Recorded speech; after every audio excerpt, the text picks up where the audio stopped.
ગુજરાત વિધાનસભાના અધ્યક્ષ શંકરભાઈ ચૌધરીએ રાજ્યપાલ આચાર્ય દેવવ્રતજી દ્વારા ગુજરાત વિધાનસભાના બજેટ સત્રનું આહવાન કર્યું છે. તેને લઈને માહિતી આપી હતી. તેઓએ 16 જાન્યુઆરીના સાંજે 6 વાગે આ અંગેની માહિતી આપતા જણાવ્યું છે કે 16મી ફેબ્રુઆરીએ મળશે ગુજરાત વિધાનસભાનું બજેટ સત્ર. 17મીએ વિધાનસભા ગૃહમાં બજેટ રજૂ કરવામાં આવશે. તારાંકિક પ્રશ્નોત્તરી કાર્યક્રમ અધ્યક્ષે જાહેર કર્યો છે. આની વિગતવાર તેઓએ માહિતી આપી હતી. 15મી વિધાનસભાના 8મા સત્રનું આહવાન આજે ગુજરાત રાજ્યના મહામહિમ રાજ્યપાલ આચાર્ય દેવવ્રતજીએ કર્યું છે.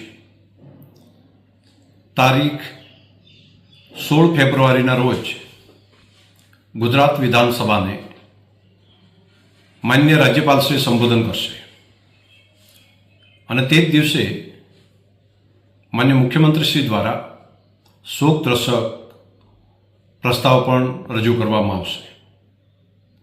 17મી તારીખે ગુજરાત રાજ્યનું 2026-27નું અંદાજપત્ર ગુજરાત રાજ્યના માન્ય નાણામંત્રીશ્રી ગુજરાત વિધાનસભાની અંદર રજૂ કરશે. આ સત્રની અંદર કુલ 23 દિવસો અને 26 જેટલી બેઠકો રાખવામાં આવી છે. 3 બેઠક માન્ય રાજ્યપાલશ્રીના સંબોધન ઉપર ચર્ચાઓ, 4 બેઠક સરકારી કામકાજ અને વિધેયકો અને 4 બેઠક અંદાજપત્ર ઉપરની સામાન્ય ચર્ચા માટે રાખવામાં આવ્યા છે. 12 બેઠક વિભાગવાર માગણીઓ ઉપરની ચર્ચાઓ માટે અને 2 બેઠક પૂરક માગણીઓ ઉપરની ચર્ચા, એમ કુલ 18 બેઠકો નાણાકીય કામકાજ માટે ફાળવવામાં આવી છે. 6 બેઠકો બિન સરકારી કામકાજ માટે પણ સમય ફાળવવામાં આવ્યો છે. આ 8મા સત્રની અંદર તારાંકિક પ્રશ્નો માટે માન્ય મંત્રીશ્રીઓના 5 જૂથની રચના કરવામાં આવી છે.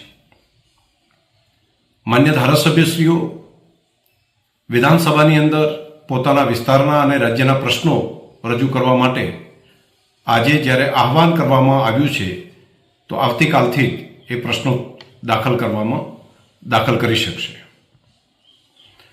પ્રશ્નો દાખલ કરવા માટે ઓનલાઈન અને ઓફલાઈન બંને વ્યવસ્થા કરવામાં આવી છે.